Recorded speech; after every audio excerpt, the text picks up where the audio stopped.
Julia thought she had built the perfect life, a dream home in Denver, complete with smart locks, automated lighting, and the kind of quiet stability she craved. But at exactly 3:15 a.m., her doorbell began to ring. Every night. At first, there was nothing outside. Then came the faint, ghostly chimes, the invisible hand pressing where no doorbell existed. What started as a haunting of her house turned into something far worse. A vow she never agreed to, binding her to a presence that wanted more than just to be let in. But before we begin, I want to know, where are you watching this from, and what time is it there right now? Drop it in the comments below. Alright, let's begin the story. The house on Sycamore Street, in a quiet suburb of Denver, Colorado, was a perfect blend of modern comfort and classic charm. Its white picket fence, a meticulously manicured lawn, and a sleek gray exterior were a welcome sight for Julia, a successful software engineer. She had just bought the house, a single story with a sunroom that overlooked the mountains, and it was everything she had worked for.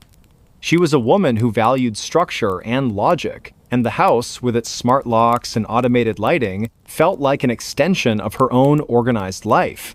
The first few weeks were idyllic. She spent her evenings in the sunroom, watching the sunset, her days filled with the quiet satisfaction of a life well earned. The house was calm, a haven of peace, until the night the doorbell rang. It was 3:15 a.m. Julia was a light sleeper, and the sound of the chime, a classic ding-dong that echoed through the silent house, sent a jolt of adrenaline through her. She sat up in bed, her heart pounding. Who would be at her door at this hour? She crept out of bed, her phone in her hand, and checked the security camera feed. Her porch was empty. No one. The motion sensor hadn't been triggered, and the camera log showed no activity. It was a phantom chime. She went to the front door, peered through the peephole, and saw only the dark, empty street. She went back to bed, her mind racing, a knot of unease tightening in her stomach. The next night, it happened again. 3:15 a.m. The same ding-dong. She sprang out of bed, checked the camera, and found nothing. This time, a cold dread replaced her initial surprise. This was not a fluke, it was a pattern. She started to dread the night, the clock ticking closer and closer to the appointed hour. She would sit up in bed, her eyes fixed on the digital display, waiting for the sound that was both impossible and terrifyingly real. She tried everything to stop it. She disabled the smart doorbell, unplugged the chime, and even went as far as to remove the button itself from the wall. The house was silent, dark, and empty. She went to bed, a profound sense of relief washing over her. She would finally get some rest. But at 3:15 a.m., the sound came again. It was faint this time, a ghostly echo of the chime, as if the sound itself had been imprinted on the house. It was not a physical sound. It was an auditory hallucination, a sound that was only for her. She began to spiral. The lack of sleep, combined with the psychological terror of the phantom chime, was taking its toll. Her work was suffering, her perfectly organized life was falling apart, and her friends started to notice her gaunt face and haunted eyes. She tried to tell them, but her words sounded crazy, even to her own ears. My doorbell keeps ringing, but there's no one there. They suggested she was stressed, that she was imagining it, but she knew she wasn't. The fear was too real. She tried to fight back with logic. She bought a new, more advanced security system. She installed infrared cameras and motion sensors all around the perimeter of her house. She even set up a camera inside the house, pointing at the front door, hoping to catch some glimpse of the impossible. She went to bed that night, a single, determined thought in her mind. She would find an answer. At 3:15 a.m., the faint, ghostly ding-dong echoed through her room. She sprang out of bed, grabbed her tablet, and checked the security camera feed. The outside cameras were still, the street was empty, and the motion sensors showed no activity. She switched to the inside camera, and her blood ran cold. The camera showed her front door, perfectly still and unremarkable. But as she watched, she saw a faint indentation appear on the surface of the wood, a small, circular impression, as if an invisible finger were pressing the now absent doorbell button. It was a phantom touch, a contact that was only visible to the camera's eye. The indentation lingered for a moment and then faded. The phantom chime had been the sound of an invisible visitor, an impossible presence that was trying to get into her house. Julia's mind reeled. This was not a hallucination.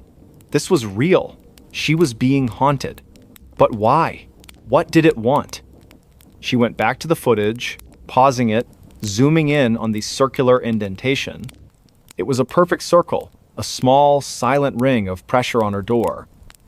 It was a persistent, patient, and terrifying attempt to get her attention. She had lived in this house for weeks, and this thing had been there all along, waiting for the opportune moment, for the dead of night, to announce its presence. She couldn't stay. She put the house on the market, desperate to escape the phantom chime and the invisible visitor. She packed her belongings with a frantic energy, throwing things into boxes without care. She just needed to be out. She needed to be gone before the next night. The house sold quickly, and she moved into a high-rise apartment in the city, a place with a doorman and security cameras on every floor. She felt a profound sense of relief as she settled in. The city noise was a comforting blanket, a constant, predictable sound that kept the silence at bay. She slept soundly for a week, and then two. She started to believe she had escaped. But some things can't be escaped. Sometimes a haunting is not about a place, it's about a person. One night, she was having a restless dream. A dream of a long, dark hallway and a ringing sound in the distance. She woke up with a jolt, her heart pounding. The clock on her nightstand read 3:15 a.m.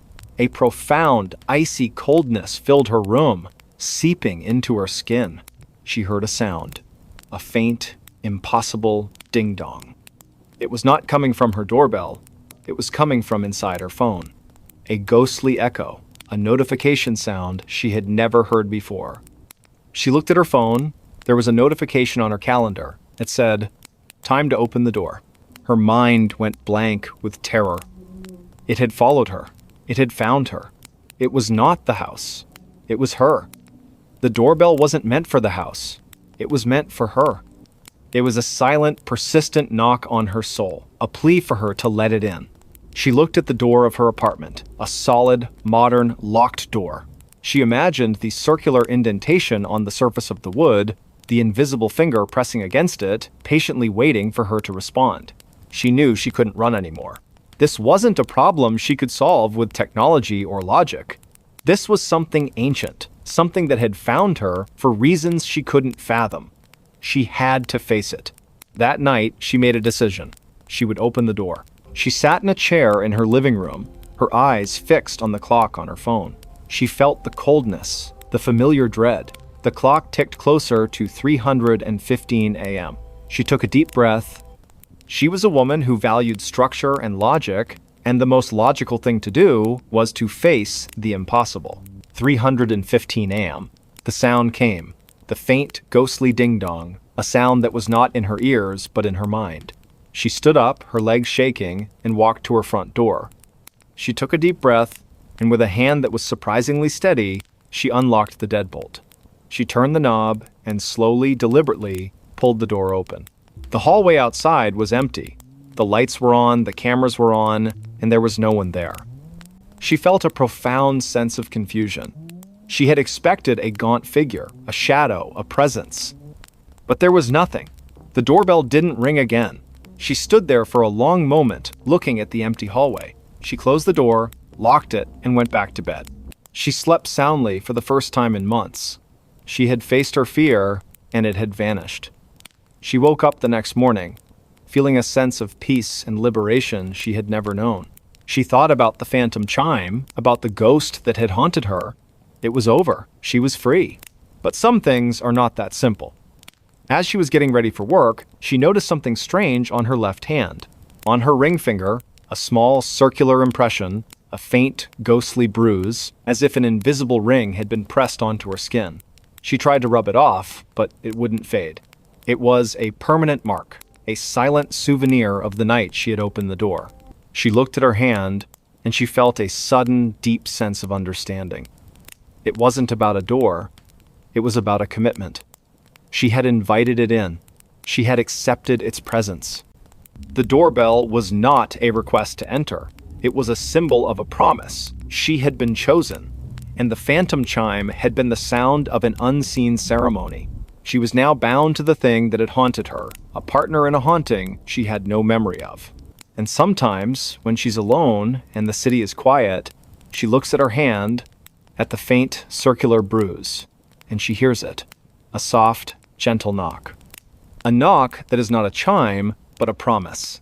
A knock that has followed her and will continue to follow her for the rest of her life. She is not just a homeowner anymore, she is a bride to a ghost.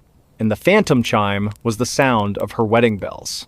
Why his bedroom window was always unlocked in the morning. The apartment on the third floor of a pre-war brownstone in Brooklyn was a classic New York City find. High ceilings, hardwood floors that groaned with every step, and large windows that looked out onto a quiet, tree-lined street. For Ethan, a young architect, it was a dream.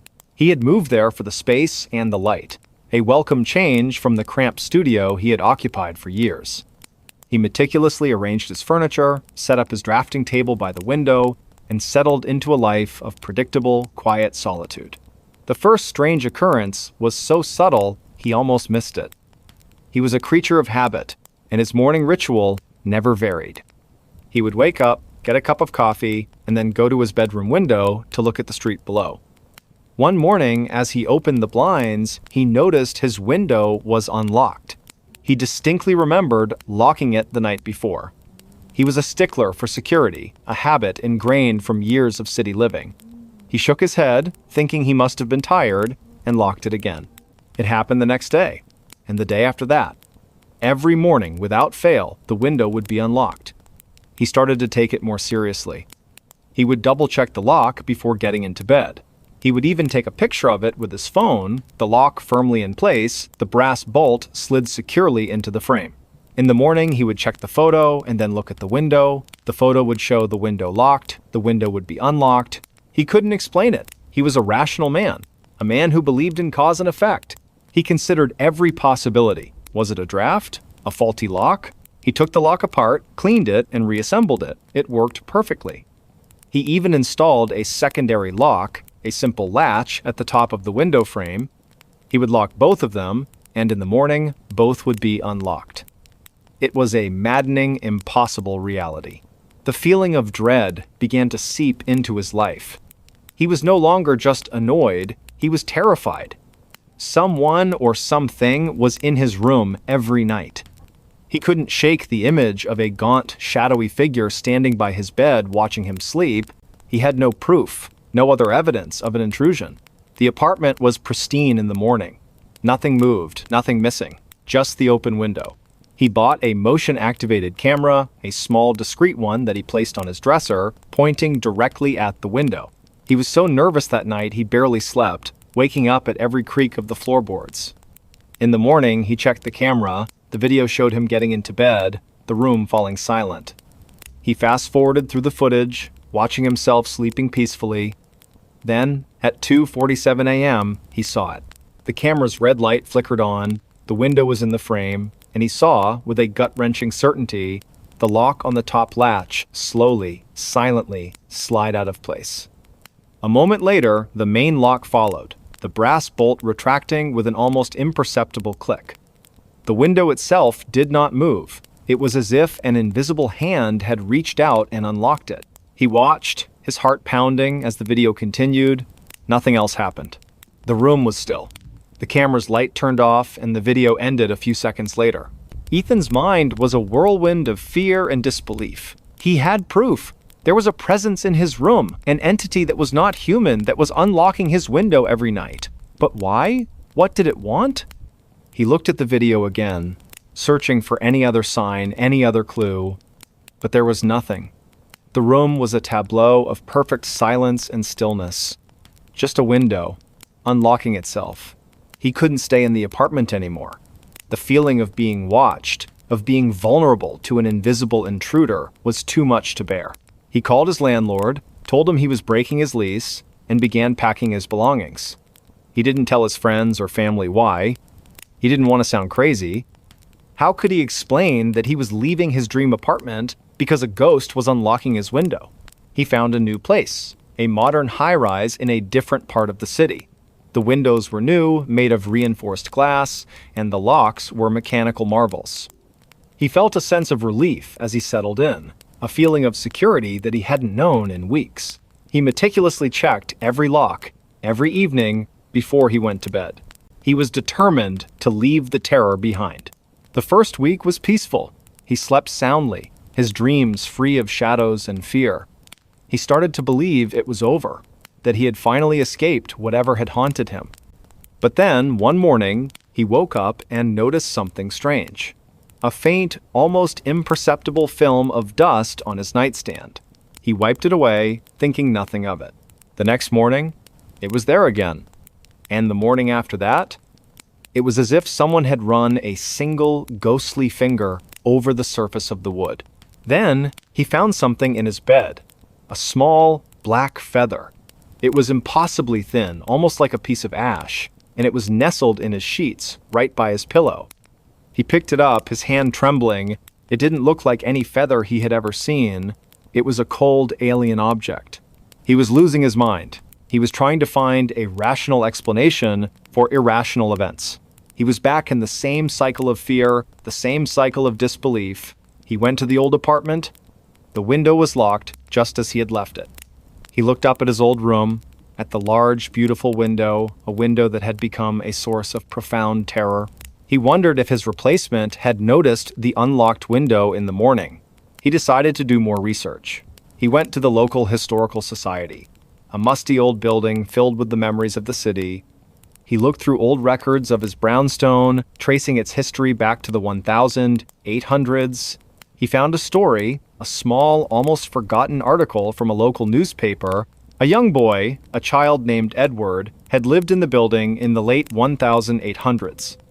The boy was an insomniac, a child who would stay up all night, sketching in his notebook, his mind filled with fantastic, impossible creatures. The boy had an obsession with the window. He would open it every night, regardless of the weather, and stare out into the darkness, claiming he was watching for something that was coming for him. The article ended abruptly, mentioning that the boy had died in his sleep, a sudden, unexplained illness. The last person to see him had said that he had insisted on his window being left unlocked, a plea that his parents had ignored. Leo felt a cold dread so complete it was a physical weight. The boy's room. It was his old bedroom. The boy had been looking for something, a creature from his drawings, and he had believed that leaving the window unlocked was his only hope. He had died and the window was locked. But what if the thing he was waiting for had finally come for him? And what if, in death, he was still waiting, still trying to open the window to let it in? He went home, his mind a feverish blur of fear and understanding. He looked at his modern, secure windows. He had left the old apartment, but the memory, the terror, the presence had followed him. He didn't sleep that night. He sat in a chair, watching the sunrise, a cold, hard knot of fear in his stomach. The next morning, he went to his bedroom, his heart pounding in his chest. He looked at the window. It was closed. He looked at the lock. It was locked. He felt a profound sense of relief. But then he saw it. A single, small, black feather on the windowsill. The same cold, impossible feather he had found in his bed. It wasn't just his old apartment that was haunted. He was. The entity, the thing Edward had been waiting for, had found him. It wasn't coming in through the window. It was already in. He called a locksmith, a friend of his who specialized in antique locks. He had a strange request. He wanted him to install an old, complicated, beautiful lock on his modern window. He wanted a lock that would be a challenge, a lock that would require skill and care to open. His friend, curious, asked him why. Leo just said he had a fascination with old mechanisms. The lock was installed. It was a beautiful piece of craftsmanship, a brass lock with a complex series of tumblers and bolts. It was a statement, a challenge to the invisible intruder. He went to bed that night, a single black feather on his bedside table, a silent promise. He wasn't going to run anymore. He woke up with a start. The clock on his nightstand read 2:47 a.m. He looked at the window. It was still locked. He looked at his nightstand. The feather was gone. He felt a deep, profound sense of terror. It was no longer a game of unlocking windows. It was a game of possession. The entity was in his home, in his life, and it was moving his things, taunting him. The terror was no longer a silent presence. It was an active force. He spent the next few months living in a constant state of fear.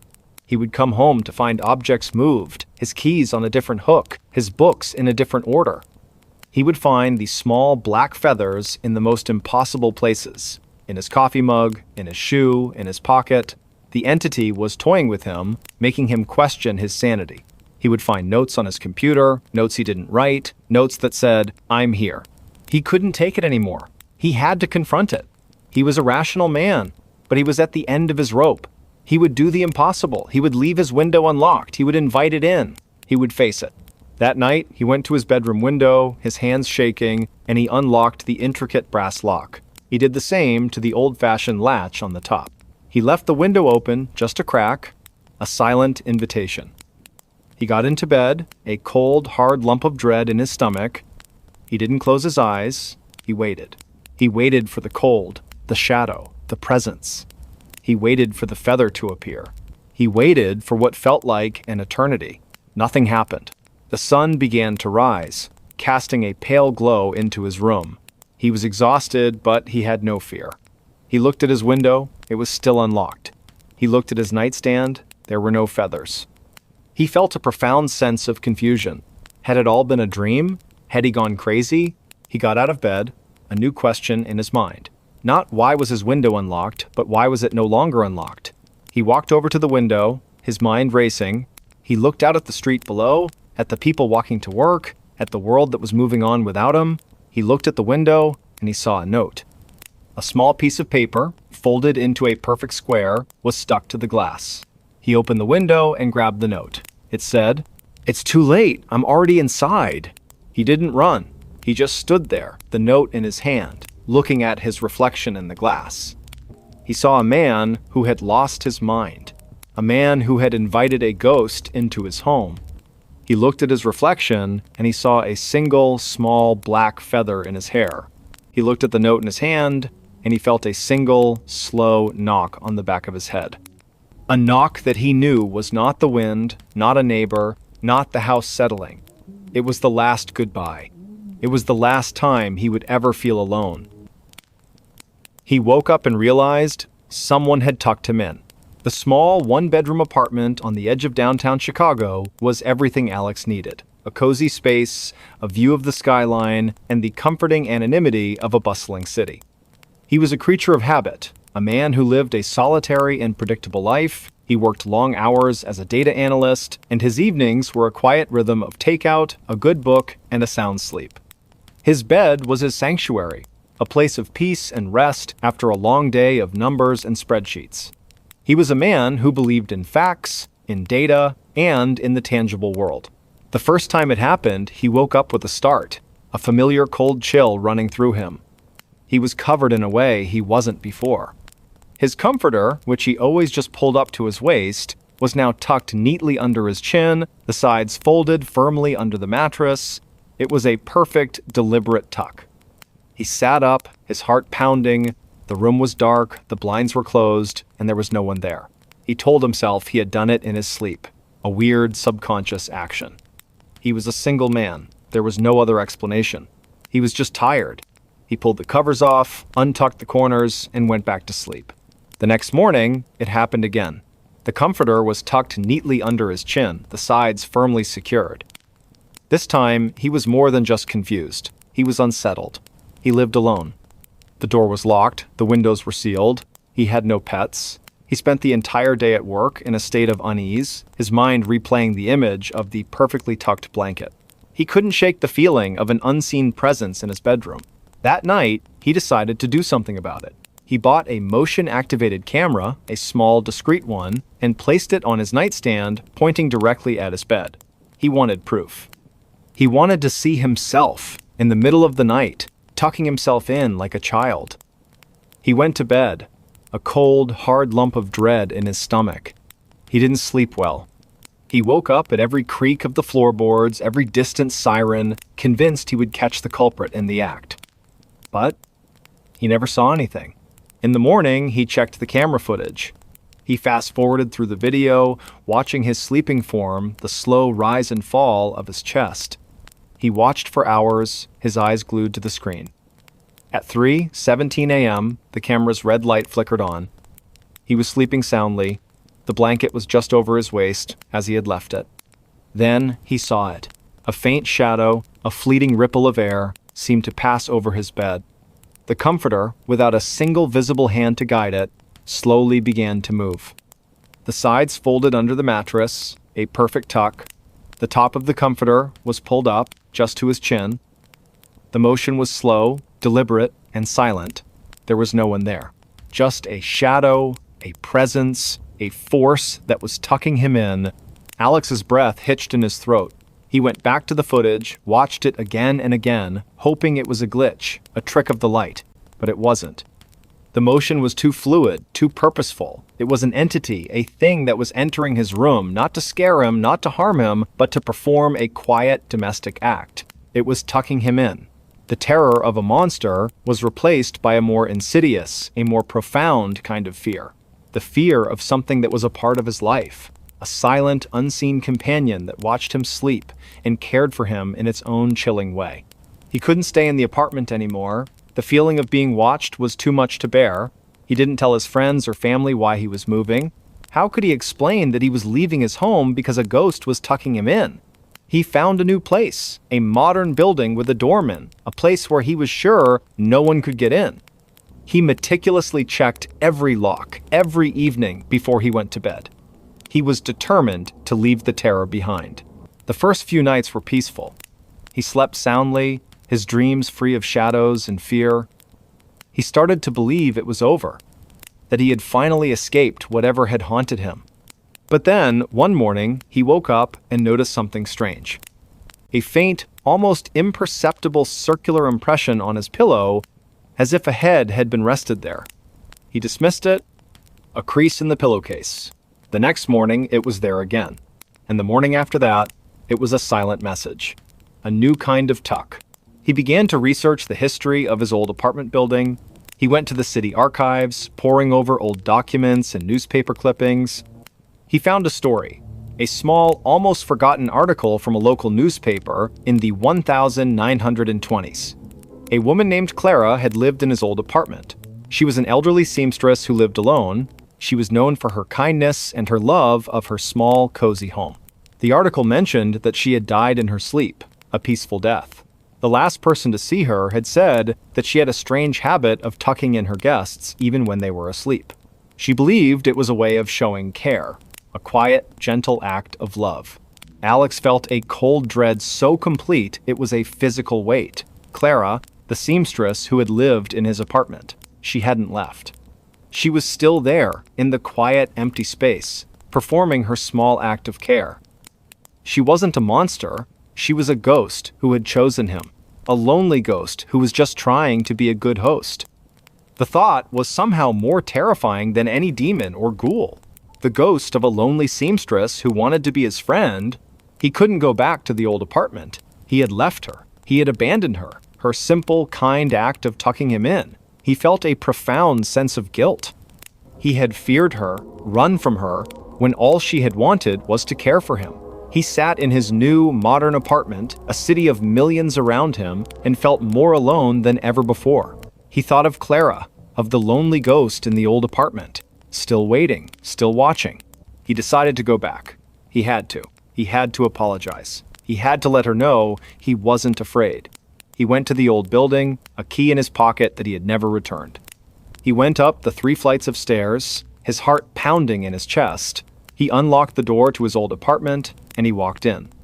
The apartment was empty, cold, and quiet. He went to his old bedroom, the place where the tucking had happened. The room was just as he had left it, the bed stripped bare. He went to his old nightstand, the place where he had put the camera. He sat on the floor, his back against the wall, and he spoke. "I'm sorry, Clara," he whispered into the empty room. "I'm so sorry. I didn't understand." The air grew heavy. The scent of lavender, faint and old, filled the room. He felt a sudden, profound sense of peace. The cold was gone. The fear was gone. He felt a gentle, loving presence. He didn't know if she was there, but he knew she had heard him. He had finally given her the acknowledgement she had so desperately sought. He had apologized, He left the apartment, closing the door behind him, and he didn't look back. He felt a sense of closure, of peace. He had done the right thing. He had faced his fear, and he had found a kind of forgiveness. He was a man who had been haunted, and now he was a man who was free. He went back to his new apartment, to his new life, and for the first time in a very long time, he slept soundly. He was no longer afraid of the dark or of the quiet. He was no longer afraid of being alone. He had faced his greatest fear, and he had found a kind of love in it. But some things are not that simple. The next morning, he woke up with a start. The comforter was tucked neatly under his chin, the sides folded firmly under the mattress. It was a perfect, deliberate tuck. He sat up, his heart pounding. The room was dark, the blinds were closed, and there was no one there. He looked at the comforter, at the perfect, impossible tuck. The ghost of Clara had followed him. She hadn't wanted to be left behind. She was still with him, in his new apartment, in his new life, a silent, unseen companion. The fear returned, a familiar, cold dread. He had apologized. He had tried to be a good man. But he had been a man who had been chosen, and a ghost who has chosen you will never let you go. The quiet, gentle terror of the tucking would be a part of his life forever. The tucking was a daily occurrence now. It became part of his routine. He would go to bed, leave his covers untucked, and in the morning they would be perfectly folded.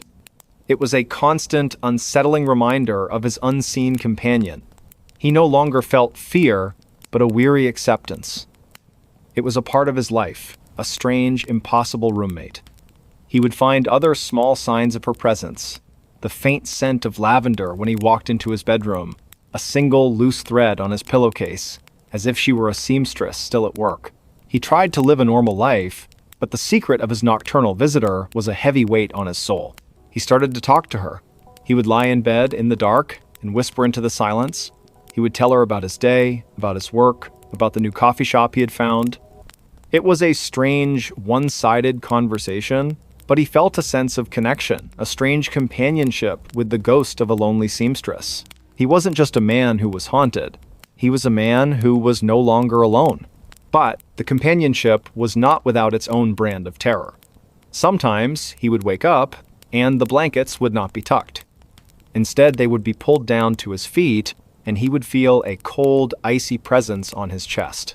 It was a new kind of tuck, a new kind of terror.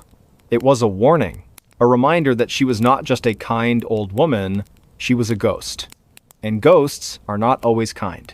One morning, he woke up, and he was not just tucked in. He was wrapped tightly in the blanket, his arms and legs bound to his body.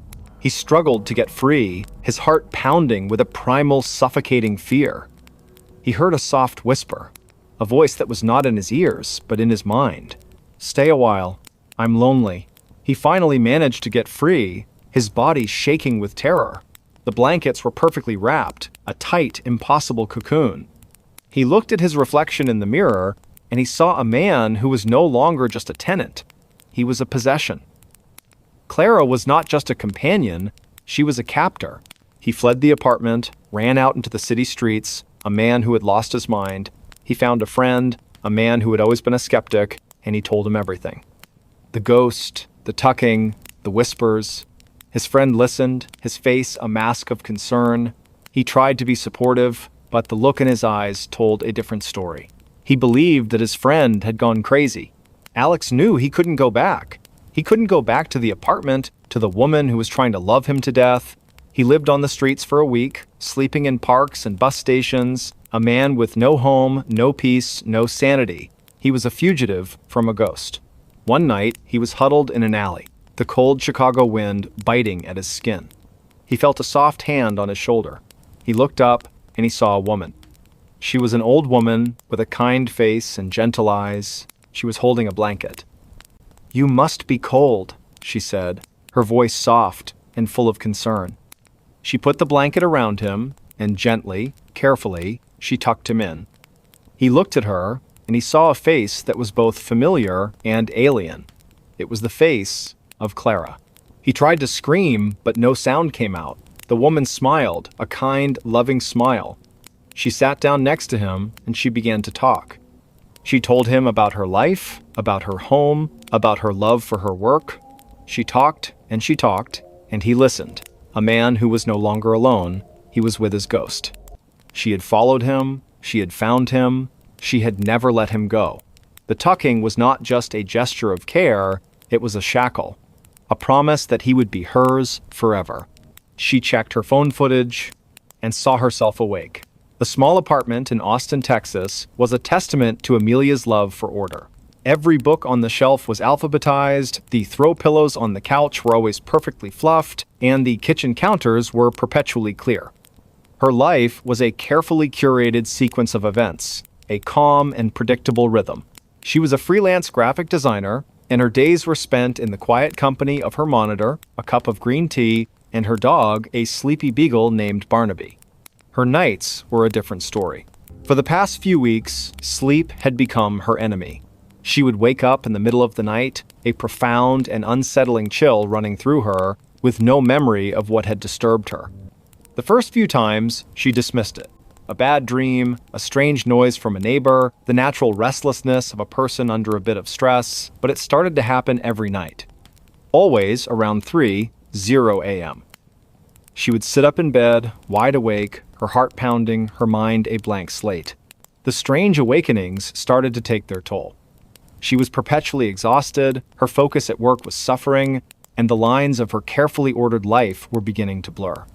Her friends joked that she needed a sleep mask and some lavender oil. Her doctor suggested a change in diet and more exercise. Nothing worked. The sense of profound unease persisted, a cold, sharp dread that would hit her the moment her eyes opened in the pre-dawn darkness. One morning, she woke up with an idea. It was born of desperation and a need for proof. She would record herself sleeping. It was a simple solution. She would set up her phone on a small tripod at the foot of her bed, start the video recording, and in the morning, she would have her answers. Maybe she snored. Maybe she thrashed around in her sleep. Maybe a neighbor's loud music was the culprit. Anything was better than the quiet, terrifying unknown. The first night, she set up the phone, pressed record, and climbed into bed, feeling a strange mixture of relief and foolishness. She fell asleep quickly, the exhaustion finally winning the battle. She woke up at 3:07 a.m., just a few minutes later than her usual time. The same icy dread washed over her. She got up, stopped the recording, and went back to sleep, her mind filled with a faint sense of disappointment that she had woken up again. The next morning, with a cup of coffee in hand, she sat down at her desk to watch the video. She fast-forwarded through the footage, watching her sleeping form, seeing the steady rise and fall of her chest, Barnaby curled up at her feet. She skipped ahead to the 3:00 a.m. mark. She watched herself stir in her sleep, her body tensing, and then her eyes snapped open, just as she remembered. She sat up in bed, her face a mask of fear. She watched herself look around the room, her head slowly turning from side to side. Then, she saw something else on the screen, something she hadn't seen in the moment. In the background of the shot, just by the open closet door, a shadow seemed to deepen. It was an unnatural movement, a thickening of the darkness. It was slow and deliberate, like someone stepping out from the shadows. She froze, a cold shiver racing down her spine. The figure was gaunt, tall, and dressed in a long dark coat. Its hands were impossibly long, the fingers like spidery branches. It took a step out of the closet and stood there, motionless, watching her sleeping form. The Amelia on the screen was looking at it now. She saw her head turn, her gaze fixed on the closet. But she didn't scream. She didn't move. She just sat there, a blank, terrified expression on her face, watching the thing in the darkness. The figure in the coat raised one of its long arms, and slowly, gently, it waved. A single, slow motion, like a farewell. Then it simply faded into the darkness, the space where it had been returning to normal. Just as the figure vanished, the Amelia on the screen shuddered, and her eyes, now filled with tears, looked down at her lap. A few seconds later, she reached for her phone, and the video ended. Amelia's mind was reeling. This was not a nightmare. This was real. She was not waking up on her own. Something was waking her up. Something that was waiting in her closet, watching her. She didn't know what it was. She didn't want to. She went back to the footage, pausing it, zooming in. The image was grainy, but the features were undeniable. The gaunt face, the impossibly long limbs, the dark coat, it was a thing of nightmares, come to life in her quiet, orderly apartment. She tried to rationalize it. A glitch in the camera? A trick of the light? But the movement was too fluid, too purposeful. It waved at her. She watched the motion again and again, her stomach churning with nausea and dread. She called a friend, but her words sounded crazy, even to her own ears. "I saw a monster on my phone," she said, her voice cracking. Her friend tried to be supportive, but she could hear the confusion and concern in her tone. She spent the next few days in a fog of fear. She couldn't sleep, she couldn't work. The fear was a constant, heavy presence. She went to the police. They listened patiently, their faces a mix of politeness and skepticism. They suggested she see a counselor. They told her there were no signs of a break-in, no evidence of anything amiss. She was on her own. She decided to try the video again. She knew it was a terrible idea, but the need for answers was a powerful and dangerous force. She was a woman who needed to understand, to organize, to label. The unknown was her greatest fear. She set up the phone again, her hands shaking, and got into bed, leaving a small lamp on this time. She couldn't bear to be in total darkness. She fell into a fitful sleep, her dreams a chaotic jumble of shadowy figures and long, spidery hands. She woke up, as always, at 3:00 a.m. Her eyes opened, and she felt the now familiar chill. She looked at the closet door. It was closed. She felt a brief moment of relief. Then she heard it. A soft, rhythmic tapping. It was coming from inside her closet. A slow, gentle tapping, as if something were drumming its fingers on the back of the door. The sound was not loud, but it was so deliberate, so unnatural, that it was 1,000 times more terrifying than a scream. She watched the closet door, her eyes wide with fear. The tapping stopped. Then she heard a faint, scratching sound. It was coming from the floor, just beneath the door. She watched as a small, thin, black object slid out from under the door. It was a piece of paper, folded into a perfect square. It was pushed all the way out into the middle of the floor, and then the scratching sound stopped. She was too terrified to move, to breathe.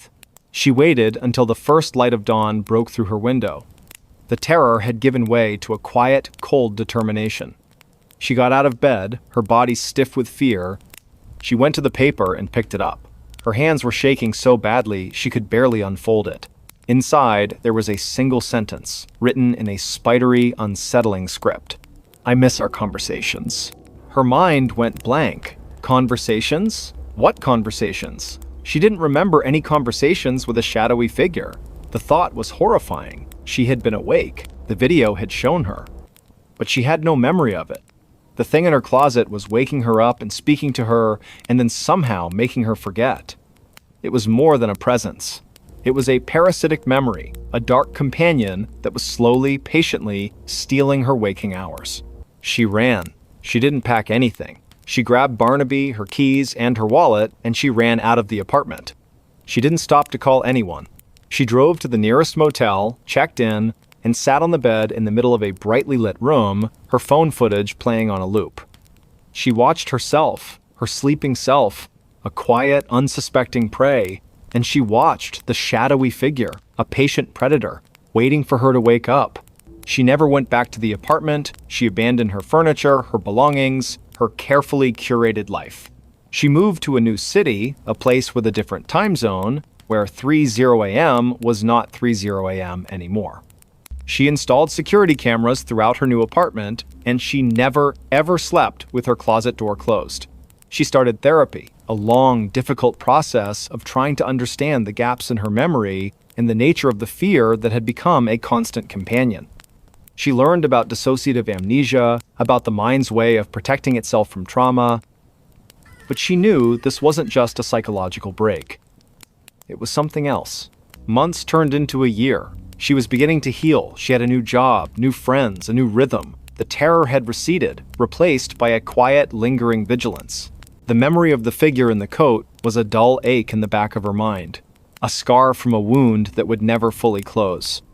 She still sometimes woke up in the middle of the night, a cold dread in her stomach, But she would check her phone, the time would be a random number, and the fear would subside.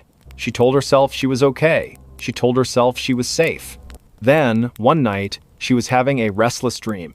A dream of a long, dark hallway and a gaunt figure waiting at the end. She woke up with a gasp, her heart pounding.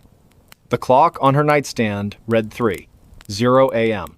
A profound, icy coldness filled her room, seeping into her skin. Barnaby, who was sleeping at the foot of her bed, suddenly sat up, his ears twitching, and he began to growl, a low, guttural sound. He was looking at the closet door. It was closed.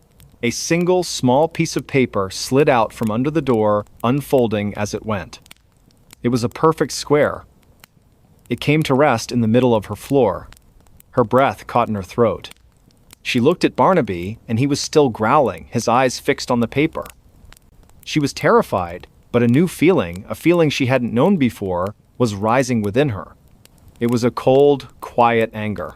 This thing had stolen her peace, her home, her memories. It had chased her across states. She wasn't going to run anymore. She got out of bed, her legs trembling, but her resolve firm. She walked over to the paper, and with a hand that was surprisingly steady, she picked it up. She unfolded it and read the words, written in that same spidery, unsettling script. "You can't outrun me." She looked at the closet door. "I know," she whispered into the darkness, her voice filled with a strange new power. She crumpled the paper in her hand and threw it in the trash. She went back to her bed and lay down, her heart still pounding, but the fear was different now. It was no longer a terror that paralyzed her. It was a challenge. She had been a victim for too long. She had been running. But what would happen if she stood still? She didn't know. But she was finally willing to find out. She would stay in this apartment, she would find out what this thing was, what it wanted, and she would fight it. She wasn't going to let it steal another minute of her life. She looked at her phone, at her reflection in the dark screen. The woman staring back at her was still afraid. But she was no longer just a victim. She was a warrior.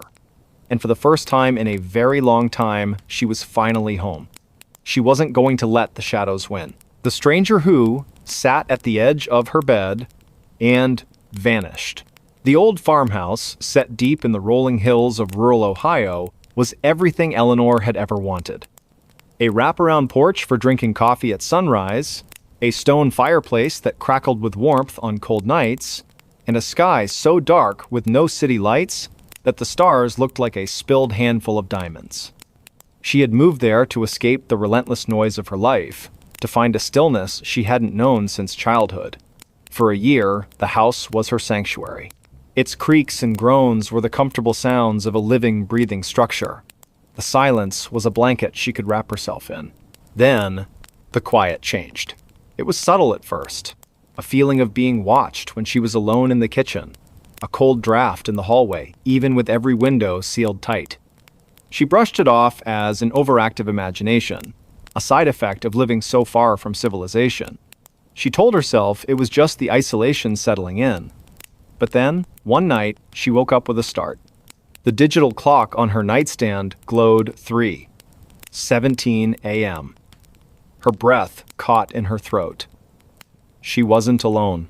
Sitting at the very edge of her bed, his back to her, was a figure. A man. His posture was slumped, his shoulders bowed, as if the weight of the world was resting on them. He was dressed in what looked like an old, dark suit, frayed at the cuffs, and he was completely still. Eleanor was frozen, a statue of pure terror. She couldn't scream, couldn't move. Her mind raced, grappling with the impossible reality. How did he get in? The doors were locked. The windows were secured. She didn't own a dog, so there was no alarm to be triggered. He was just there. She squeezed her eyes shut and then opened them again. He was still there. The silence in the room was absolute, a vacuum where sound should be. She could hear the frantic beat of her own heart, a hummingbird trapped in her chest. She watched the figure, her eyes trying to make out his features, but he was just a silhouette against the faint moonlight filtering through the blinds. She could feel his presence, a cold, heavy weight in the air. He wasn't breathing, not in a way a living person would. There was no rise and fall of his shoulders, just a desolate, unmoving stillness. After what felt like an eternity, he began to move. Slowly, deliberately, he lifted one hand and rested it on the bed, just beside his leg. The fabric of the comforter didn't shift, but she felt a sudden, profound coldness radiating from the spot. It was like touching frozen steel. Then, just as slowly, he began to turn his head. Eleanor's breath hitched. She could see the profile of his face now. It was thin, gaunt, with an unnerving hollow where his eyes should have been. The other side of his face was lost in shadow.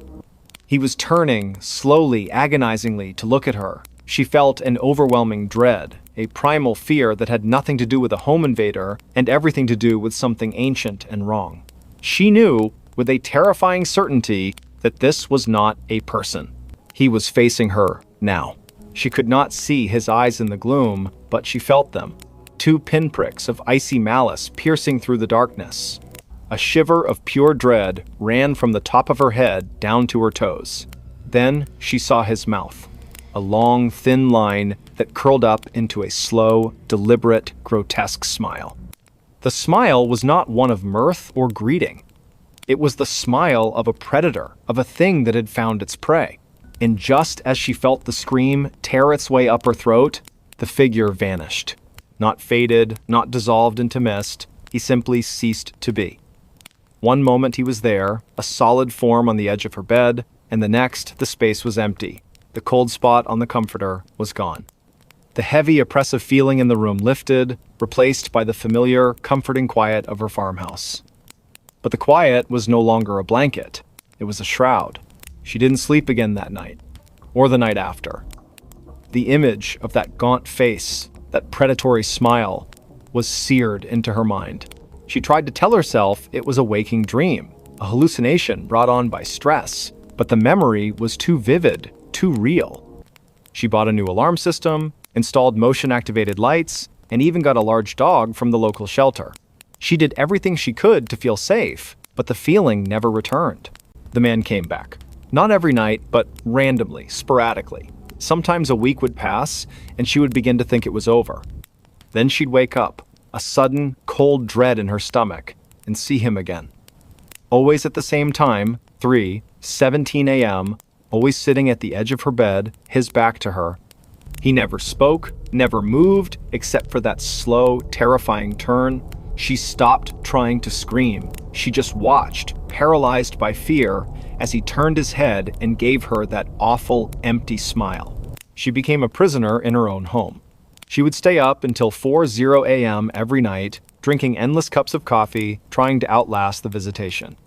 She would fall asleep in the armchair in the living room, with the lights on and the TV playing, but she would always wake up in her bed with a cold chill and the gnawing certainty that he had been there, that he had watched her, and then, at 3:17 a.m., had appeared to sit with her.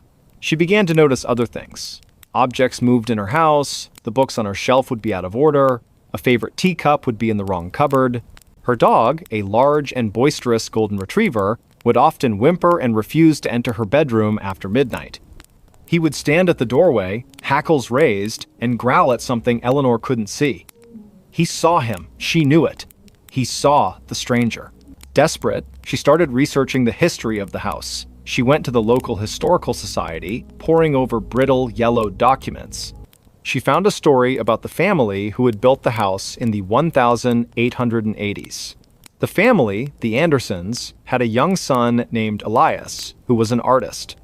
He was known for his beautiful, unsettling portraits, particularly of a gaunt, shadowy figure he called the Watcher.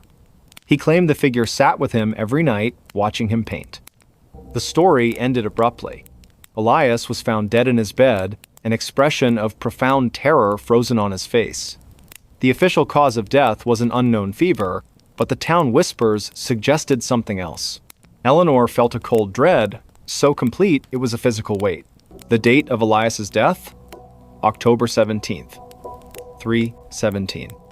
The time of her own terrifying visitations. Elias had seen the stranger too. He had painted him, given him a name, and then he had died. Was that what the stranger wanted? To be acknowledged? To be seen? The thought was terrifying. It wasn't a haunting, it was a possession. A slow, patient claiming of a soul. She couldn't stay in the house. Not anymore. She put it up for sale, listed it with a local agent who didn't ask too many questions. She packed her things with a desperate, feverish speed. As she placed the last box in the back of her car, she felt a profound wave of sadness. She loved this house. It had been her sanctuary, and now it was a cage. She couldn't shake the feeling that she was abandoning Elias, leaving him with his tormentor. She decided to do one last thing before she left. She went back inside, into her bedroom. She looked at the empty space at the edge of her bed, where the stranger sat. "I'm not like Elias," she whispered into the empty room, her voice trembling. "I'm not an artist. I can't paint you. I can't keep you here." She went to her desk and found a piece of paper and a pen. She didn't know why, she just felt compelled to. She wrote the numbers 3, 17 in large, clear script. And below it, she wrote, "I see you." She left the paper on the bedside table and walked out of the room, closing the door behind her. She didn't look back. She got in her car and drove away, the headlights illuminating the winding country road as she left the dark, silent house behind. She moved to a small apartment in a bustling town, a place full of noise and people and light. She felt a profound sense of relief. For a while, she slept soundly, the sounds of traffic and neighbors a comforting lullaby, but every night at 3:17 a.m., she would wake up, not to a presence, not to a cold spot, but to a feeling of profound loss and loneliness. She would sit up, her heart aching with an emptiness she couldn't explain. One night, she dreamt of the farmhouse. She was in her bedroom, and she saw the stranger sitting on her bed, his back to her. But this time, he wasn't alone. Another figure was sitting beside him, a young boy, dressed in an old-fashioned suit. He was sketching in a notebook, a gentle smile on his face. He looked at her and then back at his drawing. The stranger turned his head and looked at her. He didn't smile, his grotesque smile. He just stared at her with that hollow place where his eyes should have been. And then, slowly, he nodded. A single, clear gesture. He had found someone else, a companion, and he had let her go. She never saw the stranger again. The cold feeling at 3:17 a.m. faded over time, replaced by a quiet sense of closure. She often wondered what had happened to Elias, and why the stranger had chosen him, and then her. She realized, in the end, that it hadn't been an act of malice. It had been a slow, lonely companionship. The stranger had been looking for a friend, a kindred spirit, a fellow watcher of the night. And now, he had found one. She lived the rest of her life in the city, far from the quiet of the Ohio hills. But sometimes, when she was alone and the world was asleep, she would think about the farmhouse and the two figures who sat there in the dark, watching. She would think of the stranger who had come to her in the night, and of the peace she had given him with her simple words, and she would feel a sense of quiet gratitude. She was no longer a stranger to the dark. She was a survivor of it. Every night, something stopped right outside his door at 1:47 a.m. The old house on Hemlock Lane had always felt like a different world, a relic of a time long past, nestled deep within the suburbs of Salem, Massachusetts. It was a place where history wasn't just in the books, but echoed in the floorboards and whispered in the wind that rustled through the ancient oak trees in the yard. For Liam, moving into this house had been a dream. A quiet, sprawling place with a fireplace and a library that smelled of old paper and leather. A perfect escape from the relentless hustle of city life. The first few weeks were idyllic. He spent his days painting the walls, replacing old fixtures, and trying to coax the garden back to life. The nights were calm, filled with the gentle hum of the refrigerator and the distant sound of crickets. That is, until the first night it happened. He was in his study, lost in a book, when a shiver ran down his spine. He glanced at the clock on his laptop. 1:46 a.m. A sudden, unexplained stillness fell over the house. The crickets outside went silent. The hum of the fridge faded into nothing. The air grew heavy, cold, and thick, with an unspoken presence. He held his breath, his heart pounding in his chest. Then, he heard it. A sound on the porch outside, a slow, deliberate movement on the worn wooden planks. Another one. Closer. And another. They were coming up the steps. 1, 2, 3. A steady, unhurried rhythm. He froze, his eyes wide with a mixture of fear and disbelief. He told himself it was just the house settling, just the wind playing tricks. But the sounds were too distinct, too heavy to be anything but a person. The steps reached the top of the porch. A pause. He could almost feel the presence just outside his front door. He held his breath, listening with every fiber of his being. The sounds began to move again. They were walking along the porch now, parallel to the front of the house. He could hear them passing the living room window. He imagined a dark figure, cloaked in shadow, pacing back and forth just a few feet away. The sound of the steps was unnerving. They were not fast, not a hurried escape. They were a slow, purposeful patrol, a sentinel on a beat. Then the sound stopped, right outside his study window, the very window he was looking at. He squeezed his eyes shut, a plea to a silent God that this was all a dream. When he opened them, the window was still dark, reflecting his own terrified face. And then he heard the faintest sound, a soft, gentle scratching, as if a fingernail were being dragged along the window pane. The scratching stopped. The silence that followed was even more terrifying than the sound. He didn't move for what felt like an eternity. He simply sat, rigid with fear, until the sun began to peek over the horizon, casting a faint light into his room. He didn't sleep that night, or the next, or the one after that. Every night, it was the same. The silence at 1:46 a.m. The slow, deliberate sounds starting on the porch, the walk along the side of the house, the stop right outside his door, and the gentle, unnerving scratch. He began to anticipate it, his body tensing as the clock crept closer to the dreaded time. He started leaving the lights on, not just in his room, but throughout the entire house. He put a chair in front of the door, a flimsy, pathetic defense against something that felt more like a ghost than a person. He tried to reason it away. A prank? A local legend he hadn't heard about? He asked the neighbors. Old Mrs. Albright, who had lived on Hemlock Lane her entire life, just gave him a knowing, sad look. Some houses, they have memories, she'd said. And some memories, they never fade. The local police just laughed it off as a case of an overactive imagination. It's an old house, son. It's gonna make noises. But it wasn't just noise. He started to feel a presence, even when the sounds weren't there. A cold spot in the hallway, the faint scent of something like old earth and rain, the feeling of being watched from the dark corners of the rooms. He was losing his grip on reality. His friends from the city came to visit, and he was so on edge, he'd jump at every creak of the floorboards. They told him he needed a vacation, that he was stressed out. They didn't hear what he heard. They didn't feel the chill in the air when the clock neared 1:47 a.m. He became a prisoner in his own home.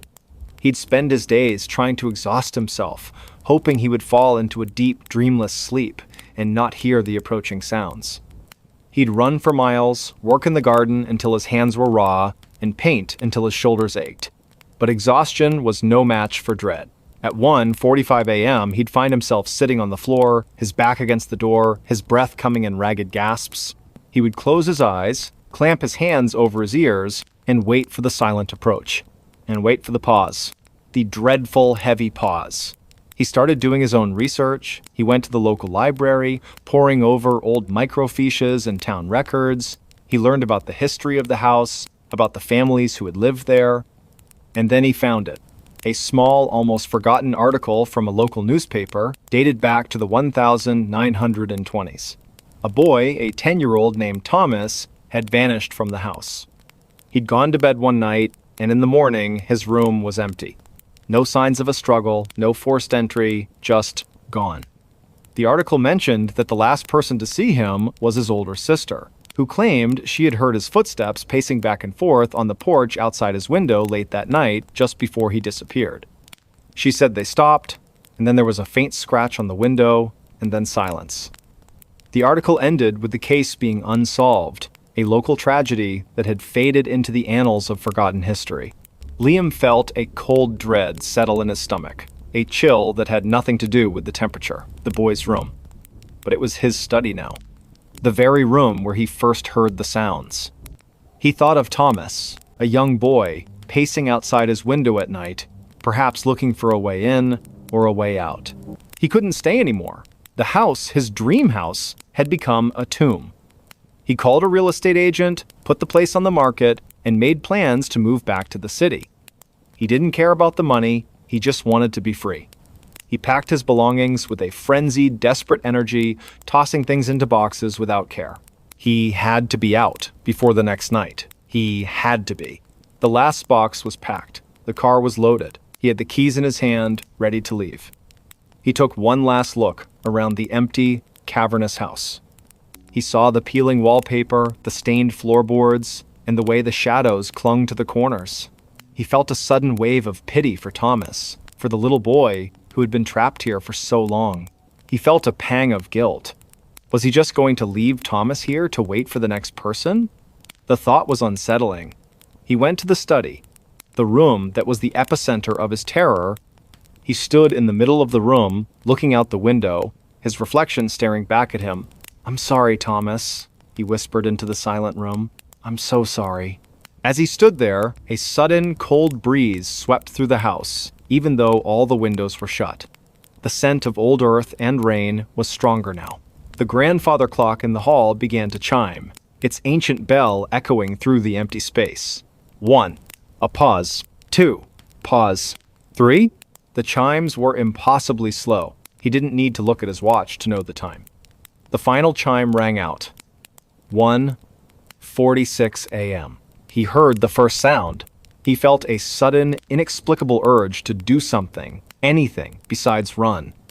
He felt a profound sadness for the little boy, a need to help.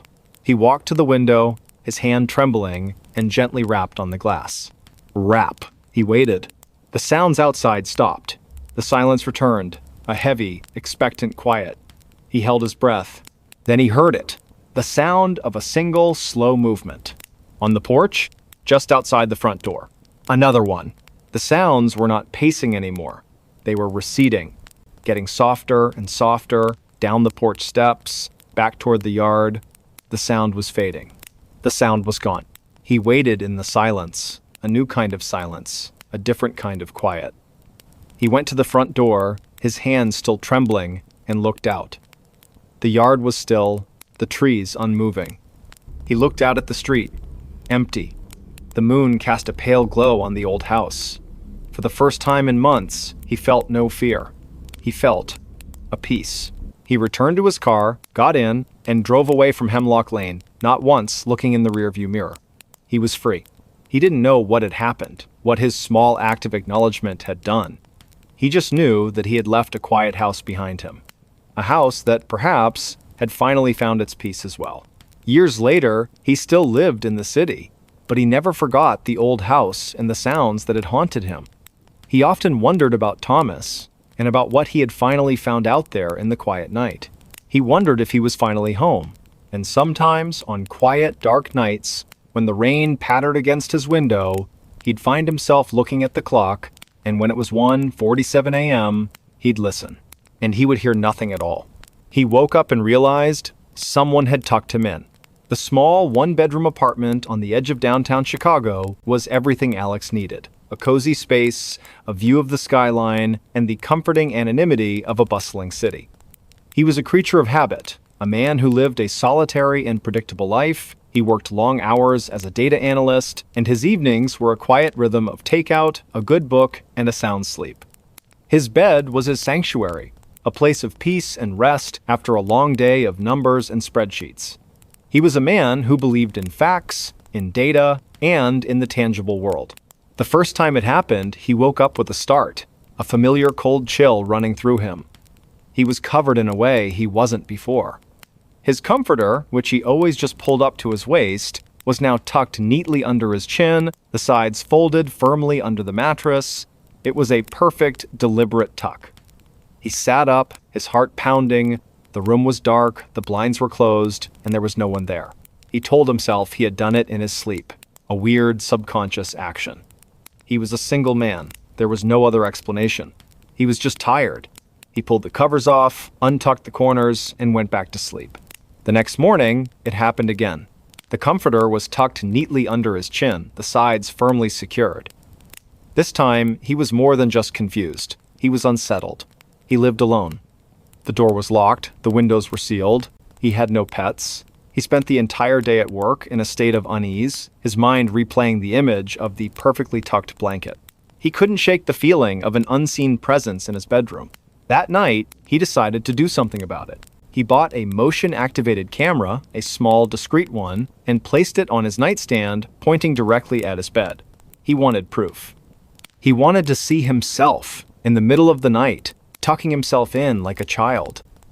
He went to bed, a cold, hard lump of dread in his stomach. He didn't sleep well. He woke up at every creak of the floorboards, every distant siren, convinced he would catch the culprit in the act. But he never saw anything. In the morning, he checked the camera footage. He fast-forwarded through the video, watching his sleeping form, the slow rise and fall of his chest. He watched for hours, his eyes glued to the screen. At 3:17 a.m., the camera's red light flickered on. He was sleeping soundly. The blanket was just over his waist, as he had left it. Then he saw it. A faint shadow, a fleeting ripple of air, seemed to pass over his bed. The comforter, without a single visible hand to guide it, slowly began to move. The sides folded under the mattress, a perfect tuck. The top of the comforter was pulled up, just to his chin. The motion was slow, deliberate, and silent. There was no one there. Just a shadow, a presence, a force that was tucking him in. Alex's breath hitched in his throat. He went back to the footage, watched it again and again, hoping it was a glitch, a trick of the light. But it wasn't. The motion was too fluid, too purposeful. It was an entity, a thing that was entering his room, not to scare him, not to harm him, but to perform a quiet domestic act. It was tucking him in. The terror of a monster was replaced by a more insidious, a more profound kind of fear. The fear of something that was a part of his life. A silent, unseen companion